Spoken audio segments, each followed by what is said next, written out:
समझा दो, ना समझे तो फिर बुलडोजर की भाषा में समझा दो, ना समझे तो फिर बुलडोजर की भाषा में। पैरों में अंगारे बांधे, सीने में तूफान भरे, आंखों में दो सागर आंजे, कई हिमालय शीश धरे। मैं धरती के आंसू का संतरास नहीं तो क्या गाऊं, खूनी तालिबानों का इतिहास नहीं तो क्या गाऊं, आगामी तूफानों का आभास नहीं तो क्या गाऊं, दुनिया के दादाओं का उपहास नहीं तो क्या गाऊं, दुनिया के दादाओं का उपहास नहीं तो क्या गाऊं। नई सदी परमाणु बम के गहने पहने बैठी है, नई सदी परमाणु बम के गहने पहने बैठी है। घायल धरती माँ अंबर से पीड़ा कहने बैठी है, घबीड़ा घायल धरती माँ अंबर से पीड़ा कहने बैठी है। पुरवैया बम बंदूकों का जहर उगलते देखी है, विस्फोटों की गर्म हवा से नदी उबलते देखी है।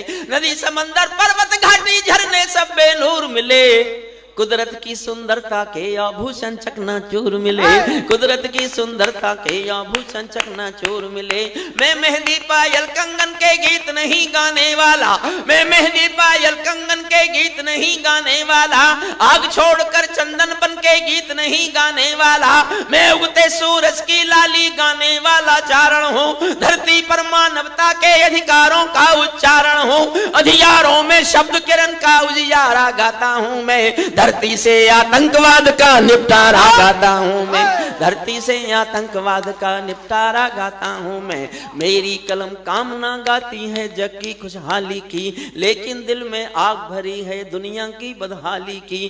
कितना अधोपतन देखूंगा सत्ता के व्याकरणों में, गांधी लिंकन बुद्ध पड़े हैं चरम पंथ के चरणों में। और उठाना साहब तालियां, दो पंक्ति पढ़ रहा हूँ। कितना अधोपतन देखूंगा सत्ता के व्याकरणों में, गांधी लिंकन बुद्ध पड़े हैं चरम पंथ के चरणों में। मुझको ये पूरी दुनिया लाचार दिखाई देती है, मुझको ये पूरी दुनिया लाचार दिखाई देती है। चीर हरण के चौसर का दरबार दिखाई देती है, चीर हरण के चौसर का दरबार दिखाई देती है।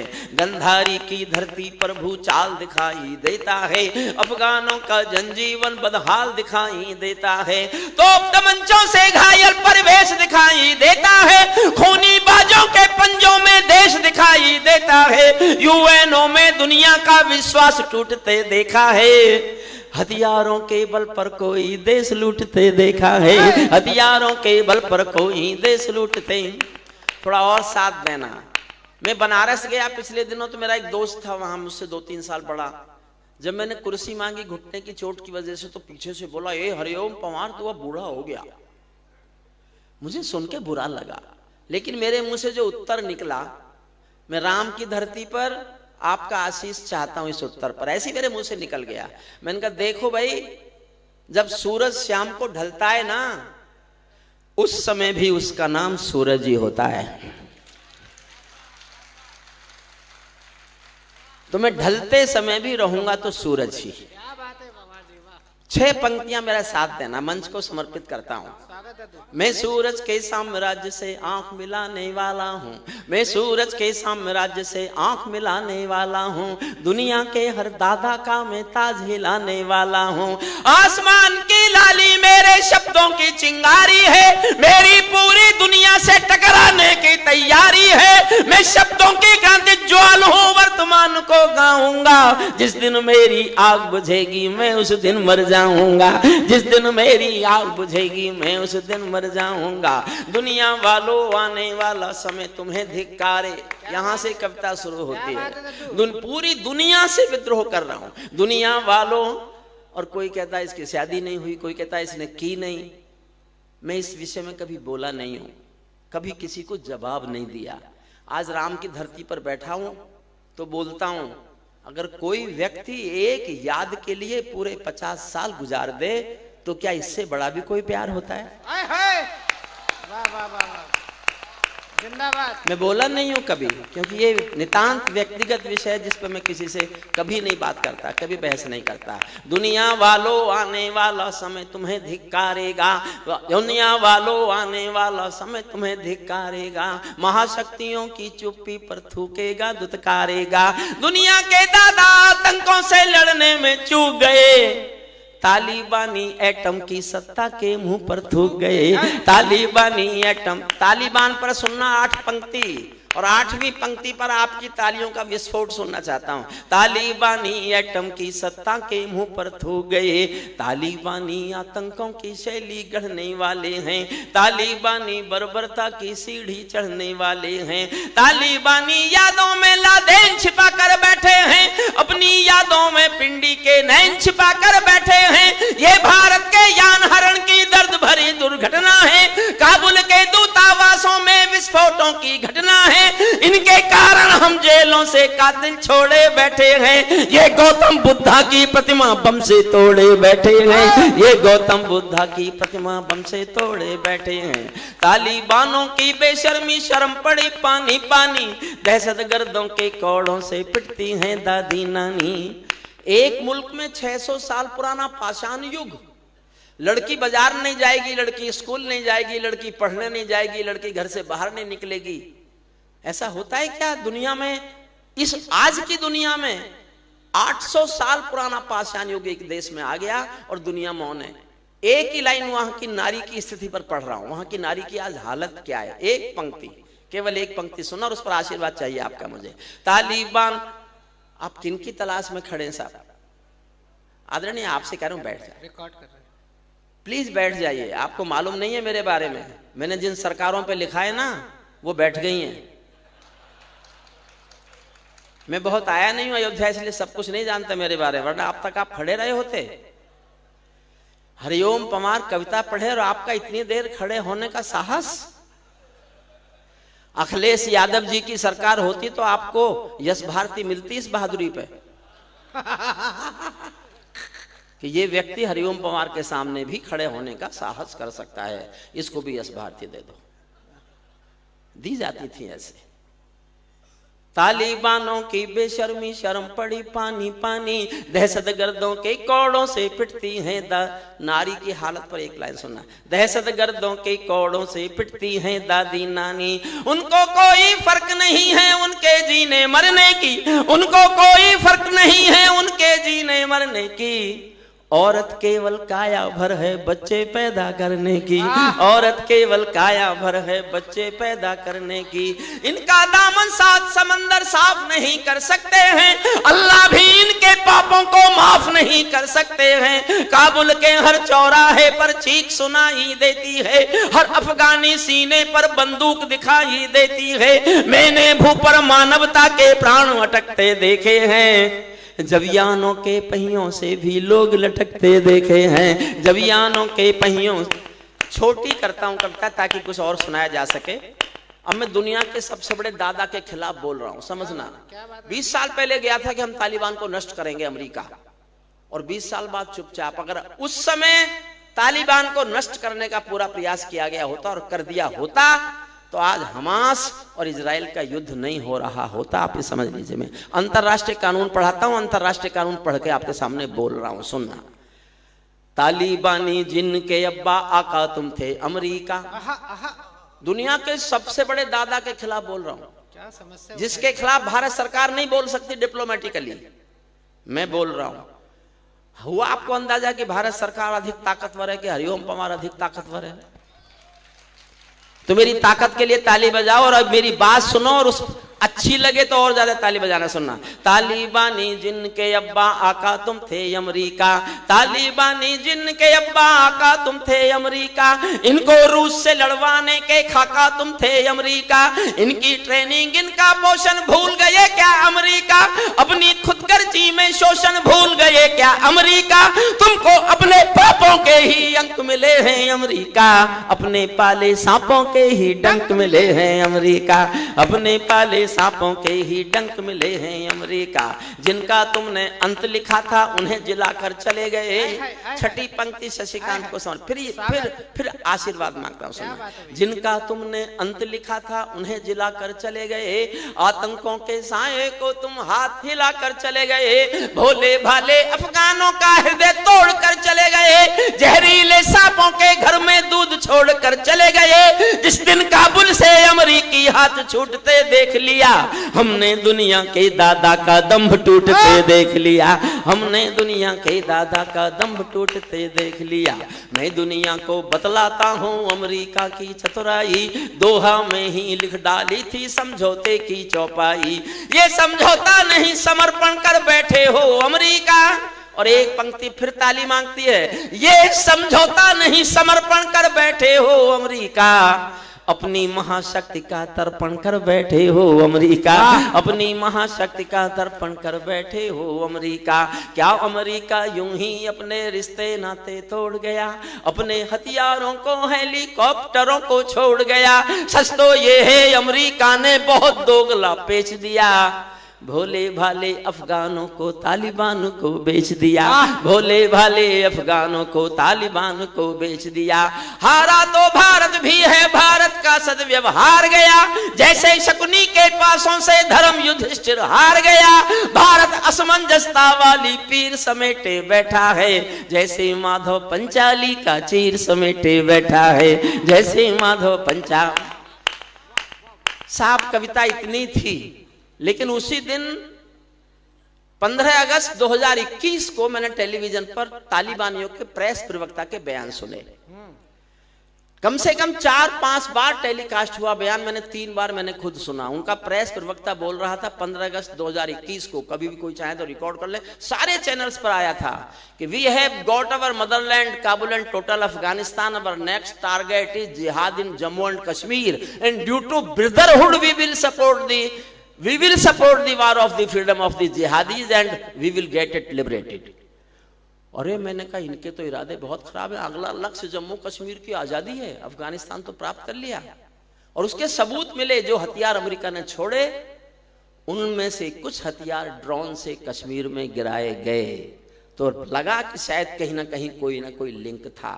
तब मैंने दुनिया से सुनाने के लिए, पूरी दुनिया को सुनाने के लिए अंतिम छंद लिखा है। पानी दे दो भाई। देखिए मैं पानी बार बार इसलिए मांगता हूँ, मैं पिछले दिनों मुझे बुखार आया 22 दिन, और 22 दिन तक मैंने दवाइयाँ भी खाई। एलोपैथी के डॉक्टर, मेरे दोस्त डॉक्टर थे, वो दवाई खिलाते थे कि तो हमारी दवाई से ठीक होगा। बाबा रामदेव के साथ में उठता बैठता हूँ, वो अपनी दवाई भेज देते रोज कि इनको खा। बाबा कहते थे ना एलोपैथी डॉक्टरों के चक्कर में पड़ना मत, ये तुझे मार देंगे। और एलोपैथी वाले कहते थे इस बाबा के चक्कर में पड़ना मत, ये तुझे मार देंगे। और मैंने जिस दिन दोनों की दवाई खानी बंद कर दी, मैं उस दिन ठीक हो गया। अंतिम छंद सुनिएगा, मैं किसी से ताली बजाने के लिए नहीं कहूँगा। और सांसद जी आपने इतने प्यार से बुलाया, इतना प्यार करते हो, अगर मैंने आपकी जनता को कुर्सियों से ऊपर नहीं उछाला ना, तो मैं काहे का हरिओम पवार ऊपर उछालता हूँ कुर्सियों से। आपको सुनिए बाप, अंतिम छंद। तालिबानो अपने घर में नाचो कूदो खेल करो, तालिबानो अपने घर में नाचो कूदो खेल करो, जिससे चाहो जंग करो तुम, जिससे चाहो मेल करो। तालिबानो अपने घर में नाचो कूदो खेल करो, जिससे चाहो जंग करो तुम, जिससे चाहो मेल करो। लेकिन मेरे कश्मीर के सपन देखना बंद करो, पाकिस्तानी गरम तवे पर हाथ सेकना बंद करो, पाकिस्तानी गरम तवे पर हाथ सेकना बंद करो। तालिबानी अब्बा चाचा जो भारत में आएंगे, तालिबानी अब्बा चाचा जो भारत में आएंगे, ओसामा की तरह समंदर में दफनाए जाएंगे, ओसामा की तरह समंदर में दफनाए जाएंगे।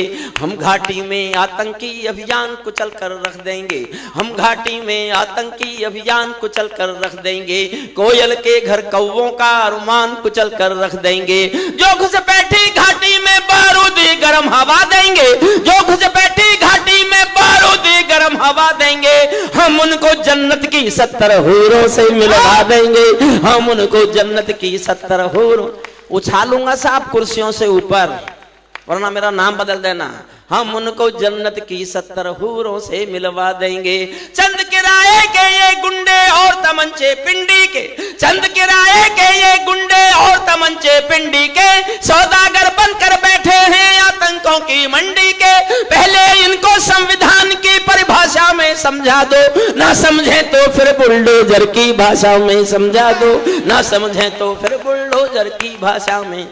ना सारा सदन खड़ा करूंगा, अभी सुनते रहिए आप। ना समझे तो फिर बुलडोजर की भाषा में समझा दो, बंदूकों की गोली का उत्तर सद्भाव नहीं होता, हत्यारों के लिए अहिंसा का प्रस्ताव नहीं होता, कोई विषधर कभी शांति के बीज नहीं बो सकता है, और भेड़िया शाकाहारी कभी नहीं हो सकता है। धरती पर हत्यारे बंदूकों ने तर्पण नहीं किया, दुनिया में आतंकवाद ने कभी समर्पण नहीं किया, ये केवल कुचला जाता है, दूसरी राह नहीं होती, संकल्पों के निर्णय को जग के परवाह नहीं होती। जिस दिन भारत आतंकों पर पूर्ण विजय पा जाएगा, उस दिन पाकिस्तान हमारे चरणों में आ जाएगा, उस दिन पाकिस्तान हमारे चरणों में, उस दिन पाकिस्तान हमारे चरणों में आ जाएगा। भारत ने हर समझौते का आदी बनना छोड़ दिया। साहब, मैं कभी भी ऐसी बातें बोलता नहीं। मैंने पूजा की जिस आदमी की, मैंने 1947-48 के सारे डॉक्यूमेंट पढ़ लिए। मैं कानून का प्रोफेसर था तो मेरा पढ़ने में बहुत रुचि थी। ये मैं किसी उद्देश्य से नहीं कह रहा, लेकिन हिंदुस्तान की राजनीति पर मुझे आश्चर्य होता है।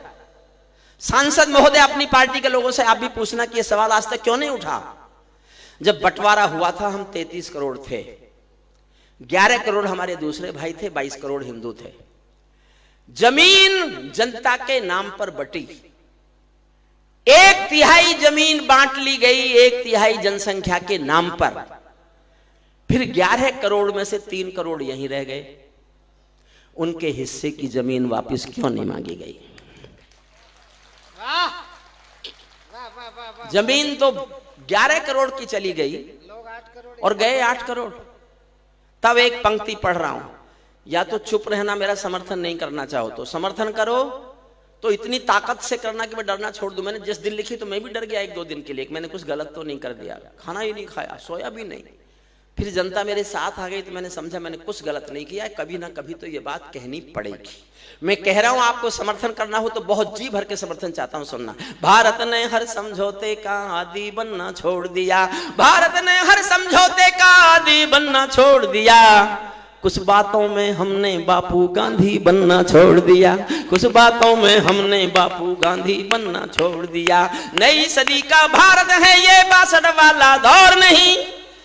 भारत माँ की जय के नारे लगा रहे थे, मत लगाओ, मत लगाओ, नारा लगाओ दुनिया के बाप की जय। अब हम दुनिया के बाप हैं, आप भारत माँ पे अटके हुए हो।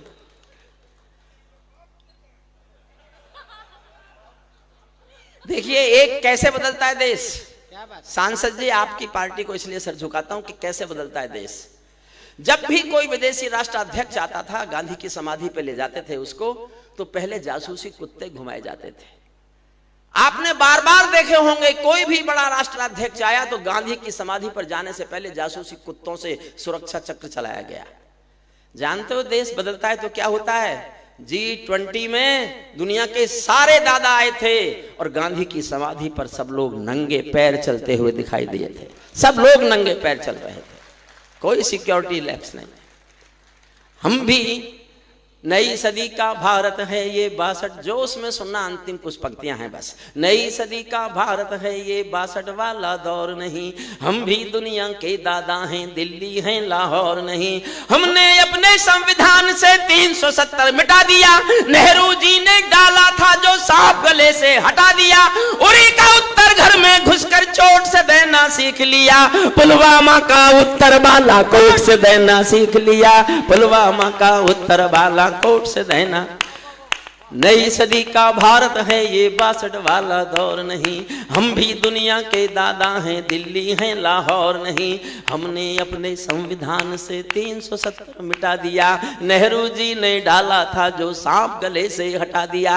उरी का उत्तर घर में घुसकर चोट से देना सीख लिया, पुलवामा का उत्तर बालाकोट से देना सीख लिया। रावलपिंडी के दिल में जब खोट दिखाई देता है, उनको सपनों में भी बालाकोट दिखाई देता है, उनको सपनों में भी बालाकोट और एक लाइन पढ़ता हूं, मैं नहीं जानता कैसे आप रिएक्ट करेंगे। मेरा जोश ज्यादा है कि तुम्हारा जोश ज्यादा है, अब तय होगा।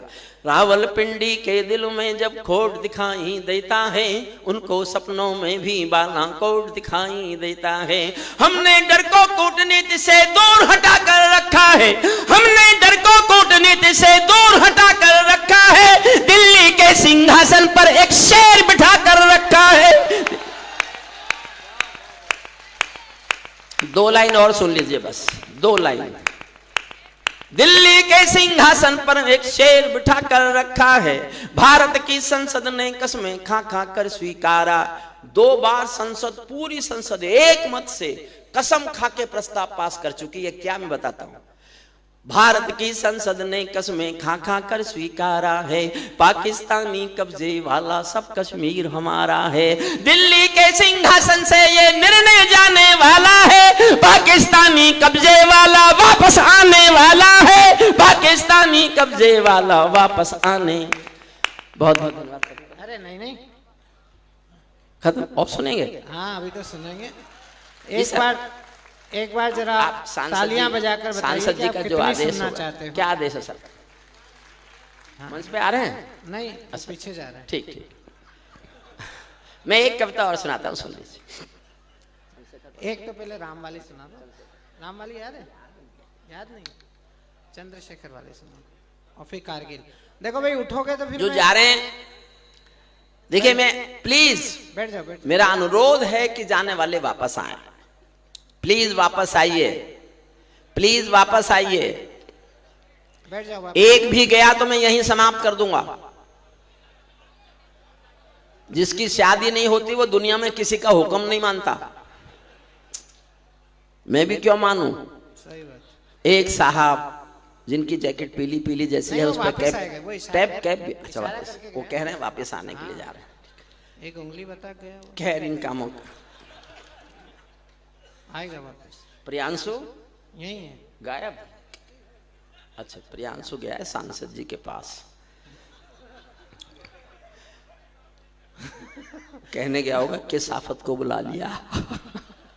और दोनों नहीं आ जाए तब तक सुनाते रहो। एक तो मैं निवेदन कर रहा हूँ भाई साहब से, चंद्रशेखर आजाद पर एक ऐसी कविता है। देखिए मैं सुनाता हूँ। चंद्रशेखर आजाद मेरी नई कविता नहीं है, बहुत पुरानी कविता है, यहाँ शायद मैंने कभी पढ़ी नहीं है। कोई है जिन्होंने चंद्रशेखर आजाद सुनी हो? आपको बहुत 1-2 लोग हैं। आपका आज्ञा है मैं पढ़ दूं? पढ़ दीजिए। एक बार ताली बजा के बताइए कितने लोग सुनना चाहते हैं। अच्छा, आज ऐसे फैसला करो, ये बताओ कितने लोग नहीं सुनना चाहते? नहीं नहीं, ऐसा थोड़ी, इतने पागल थोड़ी है। ये मैं मंच के कवियों को दिखा रहा हूँ, और हिम्मत है तो अगली बार जब कविता पाठ करो ये बात पूछ लिया करना, ऐसे जैसे मैंने पूछी।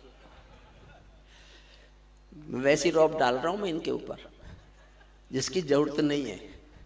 ये ऐसे ही मेरा सब बहुत आदर करते हैं, बहुत आदर करते हैं, मैं उससे अभिभूत हूं। लेकिन कभी कभी मैं क्या करूं, इन हास्यरस के कवियों के साथ रहो तो बुरा असर पड़ता ही है। तो इसलिए कभी कभी कुछ भी मैं भी, अब जैसे ईवीएम पर बड़ी आपत्ति है हमारी, कुछ हमारे अपोजिशन के लोग कहते हैं साहब ये मशीन गड़बड़ है, ईवीएम मशीन जो है वो गड़बड़ है। तो अभी एक साहू, धीरज साहू नाम है उनका, क्या नाम है, 350 करोड़ रुपए पकड़े गए। मशीन ने गिने 350 रुपए किलो, 350 करोड़। जानते हो अपोजिशन क्या मांग कर रहा है? गिनती हाथों से करो। मशीन की गिनती को मानने को तैयार नहीं है, वो मशीन गड़बड़ कर सकती है, इसलिए हाथों से गिनती होनी चाहिए। अब ये हास्यरस के लोग कल से इस पर कविता लिखेंगे। चंद्रशेखर आजाद मेरी एक पुरानी कविता है, लेकिन वो मुझे हमेशा नई लगती है, और ये एक मेरे दिल का छाला है। मुझे जब भी इसको फोड़ने का मौका मिलता है मुझे अच्छा भी लगता है और दुख भी होता है। आदरणीय मायावती जी पहली बार जब मुख्यमंत्री बनी थी तो वो अपनी समर्थन से नहीं बनी थी मुख्यमंत्री, भारतीय जनता पार्टी के समर्थन से मुख्यमंत्री बनी थी। और उन्होंने कुछ दिन बाद ही चंद्रशेखर आजाद के नाम के महाविद्यालय का पत्थर उखाड़ दिया था। एक पत्रकार ने हिम्मत करके कहा भी कि आप क्या कर रही हैं, ये महाविद्यालय चंद्रशेखर आजाद के नाम पर है। तो गुस्से में घूमकर बोली, कौन चंद्रशेखर आजाद? वो आतंकवादी। चंद्रशेखर आजाद को आतंकवादी कहा गया। पब्लिक के सामने कहा गया, प्रेस के सामने कहा गया, और सब चुप थे। मैंने हरिद्वार में कहीं था, गंगा के किनारे बैठा हुआ, मैंने अखबार में पढ़ा, तो मैं ये सोच के था कि तो राष्ट्रवादियों की पार्टी है, इनका समर्थन है, या तो उनको माफी मांगनी पड़ेगी या उनकी सरकार जाएगी। 6-7 दिन हो गए, कुछ भी नहीं हुआ। तो मैं श्रद्धेय आडवाणी जी के पास भी आया जाया करता था, अटल जी बिहारी जी के पास बहुत आया जाया करता था। मैं दोनों के पास शिकायत लेके गया कि आपके समर्थन की एक पार्टी चंद्रशेखर आजाद को आतंकवादी कह रही है। तो आडवाणी साहब तो बोले ही नहीं, बिल्कुल नहीं बोले। वो जानते थे मैं कुछ बोलूंगा और ये फिर लड़ेगा। मैं वाजपेयी साहब के पास गया, वो भी कुछ नहीं बोले, बहुत देर तक चुप बैठे रहे। तो मैंने कहा साहब कुछ तो, हम क्या जनता को मुंह दिखाएं जाके। तो गुस्से में बोले, तो चाहता है हम इस बात पर सरकार गिरा दें। मैंने कहा जी मेरे चाहने से क्या होता है, लेकिन आप ये नहीं समझते कि ये चंद्रशेखर आजाद को आतंकवादी कहे और आपके समर्थन की पार्टी की मुख्यमंत्री कहे। तब मेरी बात पर ध्यान नहीं दिया गया। उसके बाद गए तो अभी आए। मैंने तभी दोनों से कहा, मैं कहा आपके, मैं बहुत दोनों वाजपेयी साहब के तो मैं पैर छूता था, मैंने उनके पैर छुए और मैंने कहा मैं एक कविता लेके जनता में जा रहा हूं, आपकी मजबूरी चुप रहना हो सकती है, मेरी कोई मजबूरी चुप रहना नहीं है। मैं आपकी सत्ता का हिस्सा नहीं हूं, मेरा सत्ता में कोई मोह है नहीं, ये कोई गर्वोक्ति नहीं है। सांसद जी जानते होंगे 14 में मुझे टिकट दिया गया था पार्लियामेंट लड़ने का, और 8 दिन तक मेरा टिकट मेरे नाम से रखा रहा। मुझे लड़ना नहीं था, मुझे लोकसभा नहीं चाहिए थी, मुझे सांसद नहीं चाहिए बनना, मैं राजनीति ही नहीं कर सकता, मुझे नहीं हो सकती राजनीति। बाबा रामदेव लेके आए थे टिकट, बाबा रामदेव के साथ कोई समझौता हुआ था पार्टी का, कुछ टिकट बाबा को दिया होंगे, बाबा ने उनमें एक मेरा फंसा दिया। बाबा मुझसे आज तक कहते तूने भरी थाली में लात मार दी। मैं कहा क्या होता, तू सांसद बन जाता। मैं कहा फिर क्या होता, फिर क्या होता। मैं गर्वोक्ति नहीं कर रहा हूं, मैंने बाबा से कहा एक दिन गुस्से में, जब मुझे बार बार ताना मारने लगे। मैंने कहा फिर क्या होता, क्या सांसद तो 800 है हिंदुस्तान में, हरिओम पंवार तो केवल एक है। कविता सुनिए, उसी समय की मेरी कविता है, लेकिन आपको आज की लगेगी, सुन लीजिएगा। मन तो मेरा भी करता है झूमू नाचूं गाऊं मैं, मन तो मेरा भी करता है झूमू नाचूं गाऊं मैं, आजादी की सौगातों पर 100 गीत सुनाऊं मैं, लेकिन शबनम वाला वातावरण कहां से लाऊं मैं, मेघ मल्हारों वाला अंतःकरण कहां से लाऊं मैं दामन में दर्द तुम्हारे अपने लेकर बैठा हूं, आजादी के टूटे फूटे सपने लेकर बैठा हूं, घाव जिन्होंने भारत माता को गहरे दे रखे हैं, उन लोगों को जेड सुरक्षा के पहरे दे रखे हैं। उन जो उस समय की कविता है, तो उस समय के लिए ताली बजाइए, मैं आज के लिए नहीं बोल रहा हूं कुछ भी। ताली तो बजानी ही पड़ेगी, ताली तो बजानी पड़ेगी। घाव जिन्होंने भारत माता को गहरे दे रखे हैं, उन लोगों को जेड सुरक्षा के पहरे दे रखे हैं, जो भारत को बर्बादी की हद तक लाने वाले हैं, वे ही स्वर्ण जयंती का पैगाम सुना। 50वां साल था आजादी का, स्वर्ण जयंती मन रही थी, तब ये घटना घटी थी। आजादी लाने वालों का तिरस्कार तड़फाता है, बलिदानी पत्थर पर थूका बार बार तड़फाता है, इंकलाब की बलबेदी भी जिससे गौरव पाती है, आजादी में उस शेखर को भी गाली दी जाती है, आजादी में उस शेखर को भी गाली दी जाती है। मैं दिनकर की परंपरा का चारण हूँ, भूषण की शैली का अल्प उदाहरण हूँ, इसीलिए मैं दरबारों के गीत नहीं गा सकता हूँ, इसीलिए मैं दरबारों के गीत नहीं गा सकता हूँ, मैं पीड़ा की चीखों में संगीत नहीं ला सकता हूँ।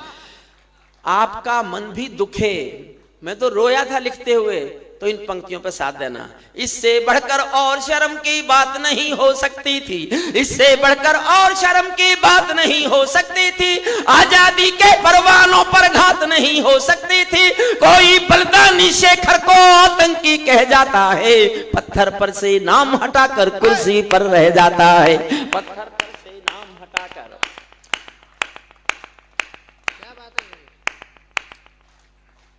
गाली की भी कोई सीमा है, कोई मर्यादा है, ये घटना तो देशद्रोह की परिभाषा से ज्यादा है, मेरी आंखों में पानी है, सीने में चिंगारी है, राजनीति ने कुर्बानी के दिल पर ठोकर मारी है, सारे वतन पुरोधा चुप थे, कोई कहीं नहीं बोला।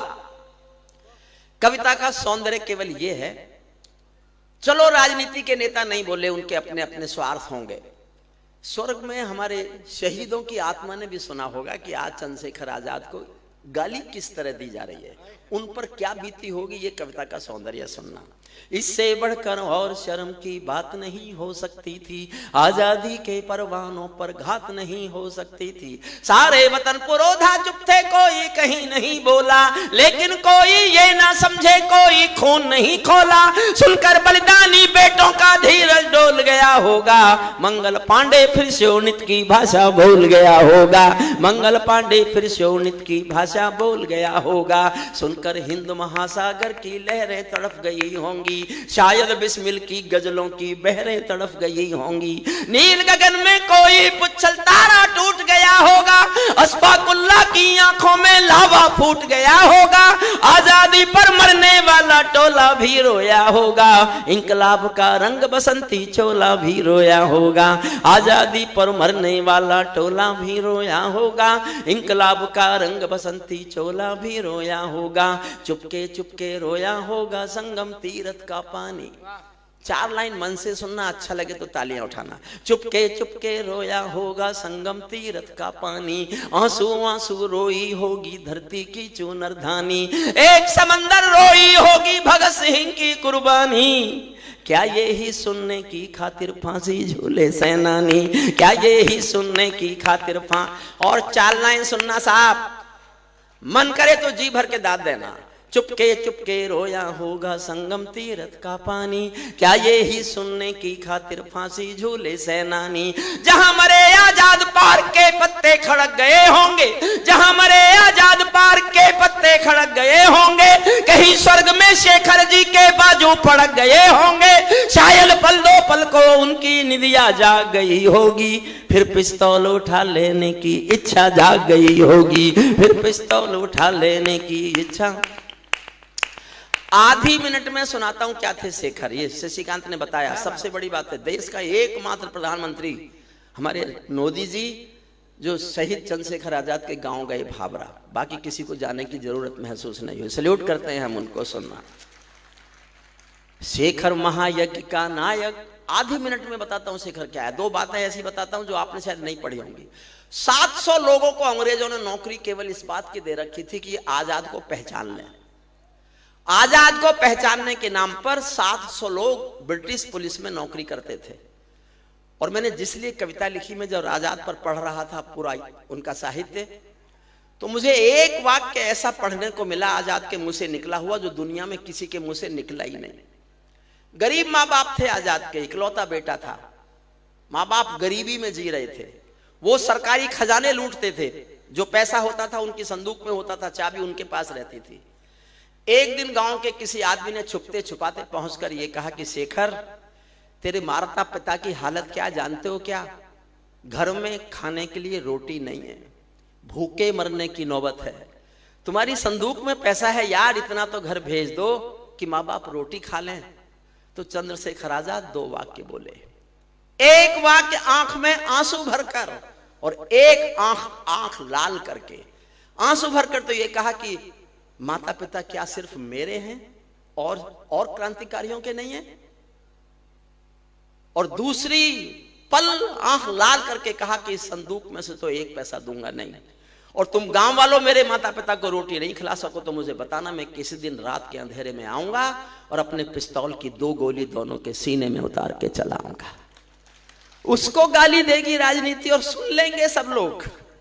तब सुनिए, शेखर महायज्ञ का नायक गौरव भारत भूखा है, जिसका भारत की जनता से रिश्ता आज लहू का है, जिसके जीवन के दर्शन ने हिम्मत को परिभाषा दी, जिसके पिस्टल की गोली ने इंकलाब को भाषा दी, जिसने धरा गुलामी वाली क्रांति निकेतन कर डाली, आजादी के हवन कुंड में अग्नि चेतन कर डाली, जिसके कारण त्याग अलौकिक माता के आंगन में था, इकलौता बेटा होकर भी आजादी के रन में था, जिसको खूनी मेहंदी से भी देह रचाना आता था, आजादी का योद्धा केवल चले चबे ना खाता था। अब तो नेता पर्वत सड़कें शहरों को खा जाते हैं और पुलों के शिलान्यास में नहरों को खा जाते हैं। अब तो नेता पर्वत सड़कें शहरों। आजादी के कारण जो गोरों से बहुत लड़ी है जी, दाद देना मुझे जी भर कर अगली पंक्ति पर। आजादी के कारण जो गोरों से बहुत लड़ी है जी, शेखर की पिस्तौल किसी तीरथ से बहुत बड़ी है जी, शेखर की पिस्तौल किसी तीरथ से बहुत। और साहब एक छंद सुनना, इसलिए सुना रहा हूं, मैंने तभी लिखा था, सांसद जी आपको समर्पित करता हूं, बुरा मत मानना।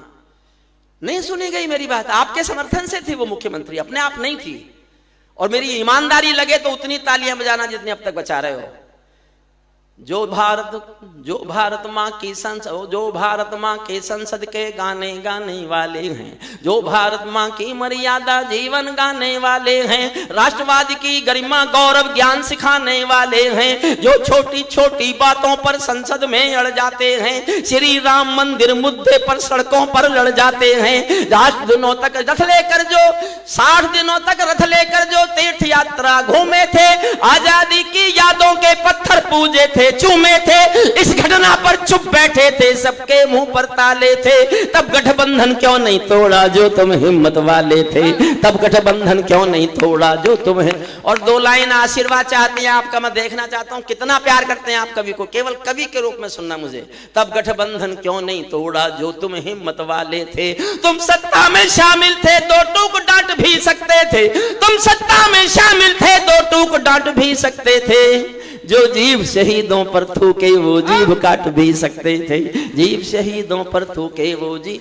अंतिम छंद सुनना, जो सीने पर गोली खाने को आगे बढ़ जाते थे, भारत माता की जय कहकर फांसी पर चढ़ जाते थे, जिन बेटों ने आजादी के लिए कहानी दे डाली, आजादी के हवन कुंड के लिए जवानी दे डाली, दूर गगन के तारे उनके नाम दिखाई देते हैं, उनके स्मारक भी चारों धाम दिखाई देते हैं, वे देवों की लोग, मेरे जीवन की कविता की अच्छी पंक्तियां सुनना है, वे देवों की लोकसभा के अंग बने बैठे होंगे, वे सतरंगी इंद्रधनुष के रंग बने बैठे होंगे, उन बेटों की याद भुलाने की नादानी मत करना, इंद्रधनुष के रंग चुराने की नादानी मत करना, इंद्रधनुष के रंग चुराने की नादानी मत करना, जिनके कारण ये भारत आजाद दिखाई देता है, अमर तिरंगा उन बेटों की याद दिखाई देता है, उनका नाम जुबां पर लो तो पलकों को झपका लेना, उनकी यादों के पत्थर पर 2 आंसू टपका देना, जो धरती में मस्तक बोकर चले गए, दाग गुलामी वाला धोकर चले गए, मैं उनकी पूजा की खातिर जीवन भर गा सकता हूँ, मैं सूरज का बेटा तम के गीत नहीं गा सकता हूँ, मैं पीड़ा की खत्म कर दो, कारगिल पढ़ दो, खत्म कर। हमारे सांसद जी ने माया मंडल में शपथ लेने से इनकार कर दिया। क्या? अच्छा, ये मुझे और अभी सूचना मिली है, हमारे सांसद जी उन दिनों विधायक थे और उन्होंने उनके मंत्रिमंडल में शपथ लेने से मना कर दिया था। मैं आपको सैल्यूट करता हूँ, नतमस्तक होता हूँ आपके सामने, ये मुझे अभी बताया। 5 मिनट और सुन सकते हैं कि अपने, केवल 5 मिनट, एक भी नहीं उठे तो मैं केवल 4.5 मिनट की एक कविता सुनाना चाहता हूँ। सुनाऊं साहब? एक बार जरा ताली बजाइए, जोरदार ताली। कारगिल विषय पर और शहीदों की शहादत को समर्पित एक ऐसी कविता जो शहीदी महापर्व इन दिनों चल रहा है और पहली बार हिंदुस्तान ने उस पर्व को जीने की जो संकल्प व्यक्त किया है, मैंने विशेष रूप से आग्रह किया डॉक्टर हरियम पवार जी से। देखिए 4.5 मिनट मांग रहा हूं मैं आपसे बस। जी जी भैया पानी की 1-2 बोतलें ऊपर भेज दीजिए। हाँ बिल्कुल बिल्कुल बिल्कुल। हाँ, अब उनको पैसे याद आ रहे होंगे ना जो मैंने लिए। सांसद जी, मेरे कोई खर्चे नहीं है, मुझे इतनी पेंशन मिलती है उससे मेरी रोटी चल जाती है, किचन चल जाती है, लेकिन जो पैसा देते हैं आप, मैंने आज तक मांगा नहीं है ट्रस्ट के लिए, लेकिन मेरा ट्रस्ट केवल गरीब बच्चों की पढ़ाई और मेरठ कॉलेज में लॉ में जितने बच्चे पढ़ते हैं उनकी सब, किसी को भी किताब और फीस चाहिए मेरठ कॉलेज में लॉ पढ़ने वाले को, क्योंकि मैं वहाँ प्रोफेसर रहा हूँ, मेरे ट्रस्ट से उसकी व्यवस्था होती है। आज तक हमने किसी को मना नहीं किया, जो घर आ गया उसकी मदद की।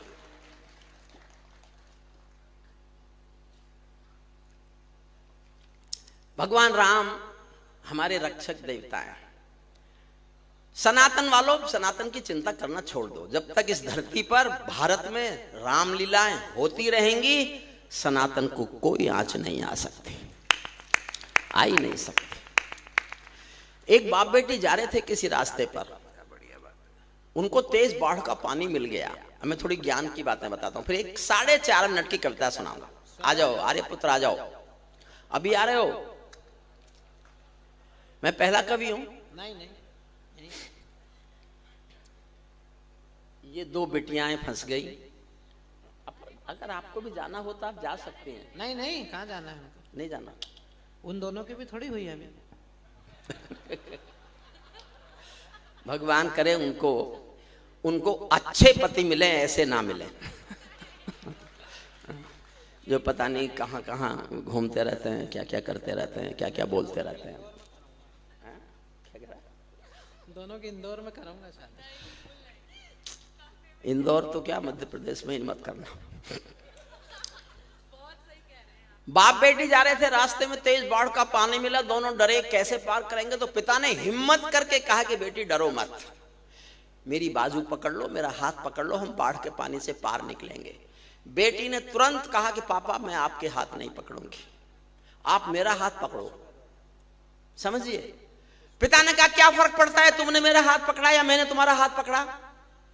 बेटी ने कहा पापा बहुत फर्क पड़ता है। समझ जाओ तो ताली उठाना। बेटी ने कहा पापा बहुत फर्क पड़ता है, मैं किसी मजबूरी में, अपने स्वार्थ में आपका हाथ छोड़ भी सकती हूं, लेकिन एक बाप अपनी बेटी का हाथ किसी हाल में कभी छोड़ नहीं सकता, छोड़ नहीं सकता। एक पिंजरे में पालतू तोता था किसी के पास। एक दिन मालिक ने तोते से कहा मैं पड़ोसी गांव जा रहा हूं, तेरा शाम तक का खाना मैंने रख दिया है, खा लेना। तोता बोला मालिक उस गांव में मेरे गुरुजी रहते हैं। मालिक बोला तो मैं क्या करूं? बोले उस गांव में जा रहे हो तो मेरे गुरुजी को मेरी राम राम तो बोल सकते हो। मालिक ने कहा मिलेगा तो बोल दूंगा। मालिक पड़ोसी गांव गया, जाके बोला मेरे पिंजरे में एक पालतू तोता है, कोई यहां उसका गुरु है क्या? एक बूढ़ा तोता उठ के आया, उसने कहा मैं हूं। तो उसने कहा तो मेरे पालतू तोते ने तुमको राम राम भेजी है। बूढ़े तोते ने सुना और मर गया। मालिक लौट के आया, तोते ने आते ही पूछा मेरे गुरु मिले? मालिक बोला काय का तेरा गुरु, तेरी राम राम बोली वो तो सुनते ही मर गया। इतना सुनते ही पिंजरे का तोता भी मर गया। अब समझना मैं कहना क्या चाहता हूं, पिंजरे का तोता भी मर गया।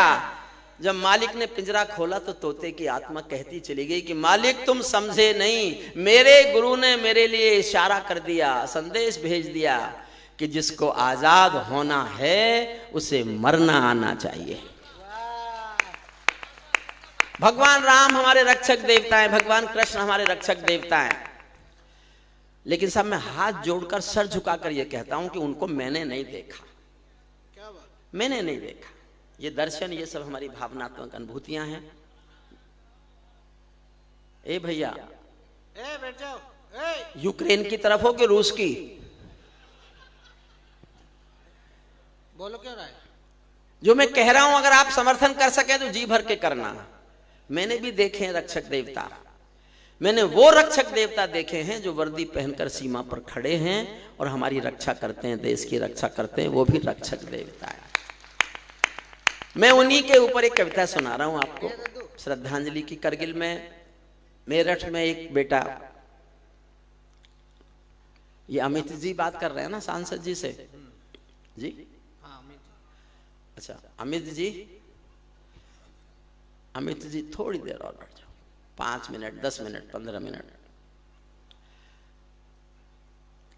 कैप्टन मनोज तलवार नाम का एक सैनिक शहीद हुआ करगिल में, उसका पार्थिव शरीर मेरठ आया।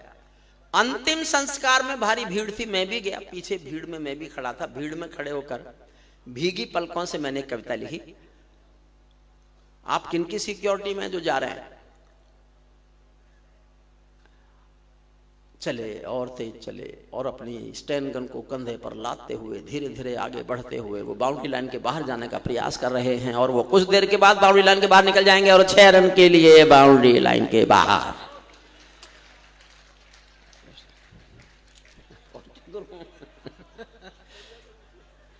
ये मनिका बेटिया को मैं आजकल सुनता हूँ फेसबुक पर, मुझे बहुत अच्छा लगता है। और कभी कभी लगता है कि एक एक पंक्ति में उसने एक एक कहानी, एक एक बड़ा उपन्यास लिखा है।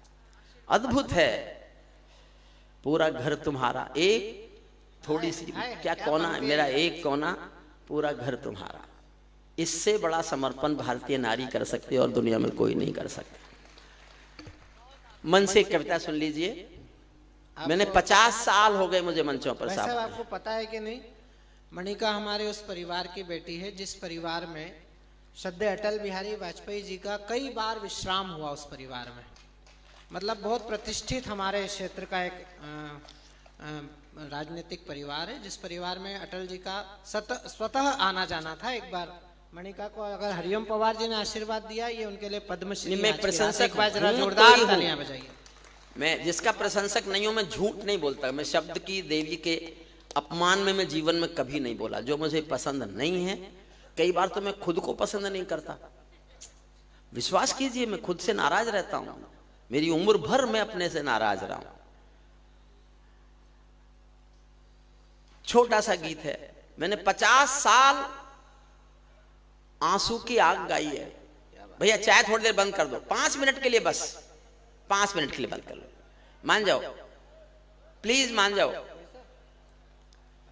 50 साल मैंने आंसू की आग गाई है। मेरी एक कविता है, केवल एक, जो मेरी आग के आंसू हैं। आग के आंसू, वाक्य समझिएगा आप। क्या कुछ कह रहे हैं? मैं गीतकार नहीं हूं।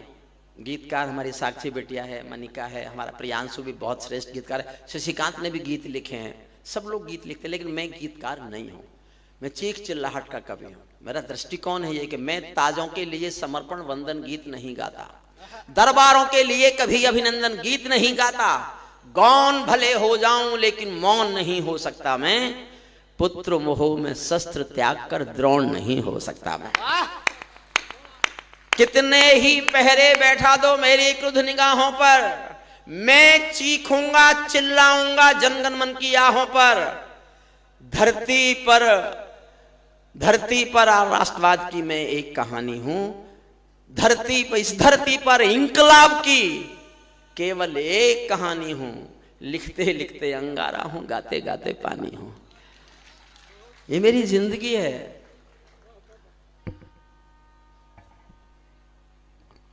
मैं केशव का 5 जन्म भी गहन मौन में खोया हूँ। उन बेटों की याद कहानी लिखते लिखते रोया हूँ।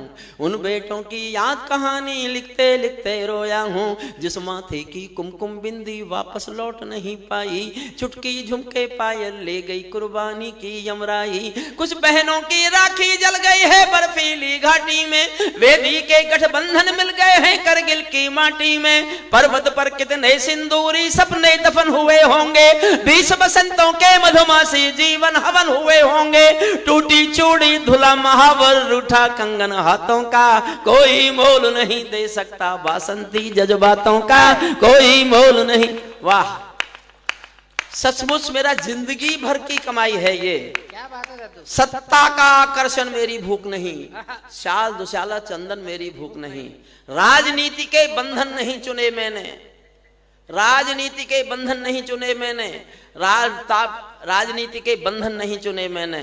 पद्म पुरस्कारों की चाह नहीं करता, दरबारों की मैं परवाह नहीं करता, दरबारों की मैं परवाह नहीं करता। झोपड़ियों से लाल किले तक जाता हूं, भूखे भिखमंगे बच्चों को गाता हूं, लेकिन कवि का दरबारों में शीश नहीं झुकने दूंगा, कविता का सिंहासन से संग्राम नहीं रुकने दूंगा। मैं केशव का 5 जन्म भी, टूटी चूड़ी धुला महावर रूठा कंगन हाथों का, कोई मोल नहीं दे सकता बसंती जज्बातों का।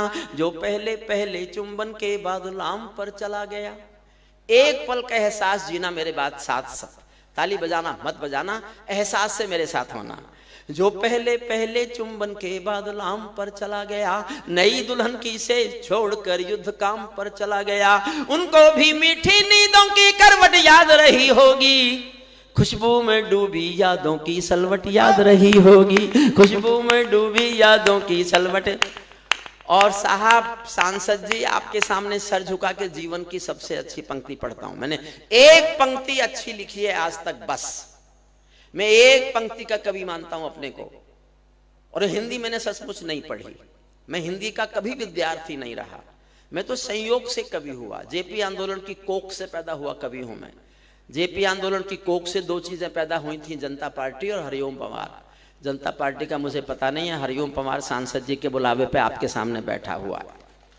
मन से सुनिए, ऐसी एक पंक्ति और लिख पाऊं इसके लिए दुआएं देना मुझे। मैं अपने जीवन की सबसे अच्छी पंक्ति अयोध्या के लल्लू जी के सांसद जी के इस कवि सम्मेलन को समर्पित करता हूं, आपके चरणों में समर्पित करता हूं, सुनना। उनको भी मीठी नींदों की करवट याद रही होगी, खुशबू में डूबी यादों की सलवट याद रही होगी। उन आंखों की दो बूंदों से सातों सागर हारे हैं, उन आंखों की दो बूंदों से सातों सागर हारे हैं, जब मेहंदी वाले हाथों ने मंगल सूत्र उतारे हैं, जब मेहंदी। उन आंखों की दो बूंदों से सातों सागर हारे हैं, जब मेहंदी वाले हाथों ने मंगल सूत्र उतारे हैं। गीली मेहंदी रोई होगी छुपके घर। सत्य घटना पर लिखी मैंने कविता। एक बिटिया पढ़ती थी, मेरी विद्यार्थी थी, जो एक फौजी उसका दोस्त था। दोनों एक दूसरे को प्यार करते थे, घर वालों को बताने से डरते थे, मैं जानता था, और मुझ पर जिम्मेदारी डाल रखी थी कि सर आप मनाओगे हमारे घर वालों को। वो लड़की एक दिन अपने प्रेमी के नाम की मेहंदी रचाती है और उसी दिन खबर आती है कि वो शहीद हो गया। गीली मेहंदी रोई होगी छुपके घर के कोने में, ताजा काजल छूटा होगा चुपके चुपके रोने में, जब बेटे की अर्थी आई होगी सोने आंगन में, शायद दूध उतर आया हो बूढ़ी माँ के दामन में, शायद दूध उतर आया हो बूढ़ी माँ के दामन में। वो विधवा पूरी दुनिया का, सारे संसार में, किसी भी मुल्क के किसी भी मजहब में स्त्री अर्थी को कंधा नहीं देती, फिल्मों को छोड़कर। फिल्मों में तो कोई भी कुछ कर सकता है। भरतपुर राजस्थान में जिला है, उसके पास एक गांव है अजान। ये सत्य घटना है, कल्पना नहीं है। वहां का एक बेटा शहीद हुआ, वीरेंद्र सिंह। सेना उसका पार्थिव शरीर लेके आई। उसकी पत्नी ने गांव वालों की मर्जी के खिलाफ, सेना के अफसरों की मर्जी के खिलाफ शादी के दिन वाले कपड़े पहने और शमशान घाट तक अपने पति की अर्थी को कंधा दिया। ये दुनिया की पहली घटना थी जब कोई औरत अर्थी को कंधा दे रही थी। मैंने एक लाइन लिखी है, सुनना। जब बेटे की अर्थी आई होगी सोने आंगन में, शायद दूध उतर आया हो बूढ़ी माँ के दामन में। वो विधवा पूरी दुनिया का बोझा सर ले सकती है, वो विधवा पूरी दुनिया का बोझा सर ले सकती है, जो अपने पति की अर्थी को भी कंधा दे सकती है। मैं ऐसी हर देवी के चरणों में शीश झुकाता हूँ, इसीलिए मैं कविता को हथियार बनाकर गाता हूँ, इसीलिए मैं कविता को हथियार बनाकर गाता हूँ। जिन बेटों ने पर्वत काटे हैं अपने नाखूनों से, कल्पना करो कैसे लड़ते होंगे -48 और +48 में। और समय एक छोटी सी बात कहता हूं, दुनिया का अमीर से अमीर आदमी, भारत के भी छोड़ो, अडानी अंबानी को छोड़ो, वो बिल गेट्स वगैरह कौन कौन है, वो दुनिया का कोई अमीर आदमी किसी से कहे कि मैं तुमको जितने चाहो पैसे दूंगा, 10 करोड़ महीना, 50 करोड़ महीना, लेकिन तुमको मेरे लिए मरना पड़ेगा, मरना पड़ेगा मेरे लिए, कोई करेगा नौकरी? फौजी करता है, फौजी करता है, वो जानता है कि देश के लिए मरना पड़ेगा, फिर भी एक सीमित सी तनख्वाह में नौकरी करता है। तब सुनिए, जिन बेटों ने पर्वत काटे हैं अपने नाखूनों से, उनकी कोई मांग नहीं है दिल्ली के कानूनों से। जो सैनिक सीमा रेखा पर ध्रुव तारा बन जाता है, उस कुर्बानी के दीपक से सूरज भी शर्माता है। गरम दहानों पर तोपों के जो सीने अड़ जाते हैं, उनकी गाथा लिखने को अंबर छोटे पड़ जाते हैं। उनके लिए हिमालय कंधा देने को झुक जाता है, कुछ पल को सागर की लहरों का गर्जन रुक जाता है। उस सैनिक के शव का दर्शन तीर्थ जैसा होता है, चित्र शहीदों का मंदिर की मूरत जैसा होता है, चित्र शहीदों का मंदिर की। 8 लाइन बाकी है, मैं कविता खत्म करता हूं, उससे पहले हाथ जोड़कर मेरे 2 निवेदन सुन लीजिए। जिस भी दिन इस कविता को पढ़ता हूं मैं हाथ जोड़ के निवेदन करता हूं, डिबेट में हूं, टीवी पर हूं, किसी भी भाग कहीं भी ले रहा हूं, मैं निवेदन करता हूं 2, आपके आसपास 20-25 किलोमीटर में कोई ऐसा परिवार हो जिसने देश के लिए कभी शहादत दी हो। 62 से लेके आज तक अगर किसी परिवार का कोई बच्चा, कोई बेटा देश के लिए कुर्बान हुआ है और आप जानते हैं कि इस परिवार में कोई है, तो साल में एक बार एक मिठाई का डिब्बा और फूल की 2 माला लेकर के उसके घर जाना प्रारंभ कीजिएगा। वो परिवार ना भूल जाए कि देश नहीं भूला है उसको, देश नहीं भूला है उसको। और एक मेरा दूसरा अनुरोध है, हाथ जोड़कर निवेदन करता हूं, आप स्टेशन बैठे हैं, बस अड्डे बैठे हैं, रेलवे स्टेशन बैठे हैं, हवाई अड्डे पर बैठे हैं, आप बैठे हैं और आपके सामने से कोई फौजी गुजर रहा है जिसने वर्दी पहन रखी है, चाहे नेवी का है, चाहे एयरफोर्स का है, चाहे आर्मी का है, अगर आप बैठे हुए हैं और आपके सामने से गुजर रहा है कोई सैनिक वर्दी में, तो खड़े होकर दो ताली बजा दो, सैनिक को एहसास कराओ कि देश उसकी कमर पर खड़ा हुआ है, देश उसके साथ है। ये मेरे 2 निवेदन है, 10 लाइन में और पढ़ता हूं, सुनना। क्या ये देश चाय बंद नहीं करोगे मेरे कहने के बाद भी? और मैं चाय वाले से ज्यादा कह नहीं सकता, तुम जानते हो ना, मैं चाय वालों से कुछ कह नहीं सकता, मान जाओ भाई। अच्छा देखो, ये होता है विरोधाभास। मैंने ही तो निवेदन किया था सांसद जी के सबको चाय पिलवाओ, और मैं ही रोक रहा हूं। अरे भाई मेरी गलती है, चलो अभी 2 मिनट बाद सब चाय पी के जाना, सबको मिलेगी, सुनिएगा। क्या ये देश उन्हीं का है जो सीमा पर मर जाते हैं? क्या ये देश उन्हीं का है जो सीमा पर मर जाते हैं? अपना खून बहाकर टीका सरहद पर कर जाते हैं। कोई युद्ध वतन के खातिर सबको लड़ना पड़ता है, संकट की घड़ियों में सबको सैनिक बनना पड़ता है। जो भी कौम वतन की खातिर मरने को तैयार नहीं, उसकी संतति को आजादी जीने का अधिकार नहीं, उसकी संतति को। आखिरी लाइन सुन लो। मेरे घर में नेता बहुत हैं सांसद जी, बचपन में पीटते थे, अब डांटते हैं, तो मैं भी बदला तो निकालता ही रहता हूं। तो मैं एक लाइन ऐसे लिखना चाहता था नेता पर कि इतनी कठोर हो, जिससे ज्यादा कोई पढ़ा लिखा आदमी उससे ज्यादा कठोर भाषा नहीं बोल सकता। और मैं ये भी चालाकी चाहता था कि कोई सामने बैठे हो तो उनकी समझ में ना आए, और समझ में भी आए तो इतनी देर में आए जब तक मैं निकल लूं। तो 4 लाइन सुनिएगा, मन से यहां विदा लेते हैं। सांसद जी, जो हुआ बहुत अच्छा हुआ राम के दरबार में, राम की धरती पर, सांसद जी के संरक्षण में जो हुआ, हिंदी माँ का हुआ। सब कवियों ने अच्छा पढ़ा, आप सब ने बहुत अच्छा सुना, आप सबको मैं नतमस्तक होकर सैल्यूट करता हूँ। अंतिम 4 लाइन पढ़ के सांसद जी आ जाएंगे, आपको आशीर्वाद देंगे। बोलेंगे ना 1 मिनट तो? अच्छा, और कोई बोलेंगे? नहीं, सांसद जी बोलेंगे। आप ही बोलेंगे, आप आइए। सैनिक अपने प्राण गंवा कर देश बड़ा कर जाते हैं, बलिदानों की बुनियादों पर राष्ट्र खड़ा कर जाते हैं, जिनको माँ की बलिदान।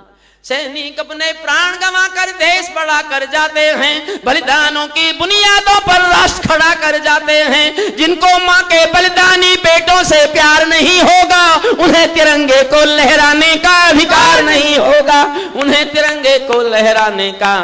सच्चा है अपना प्यार तो क्या इस जहां का डर, गुलबन के गुलिस्तां वफा में फिर खिलेंगे हम।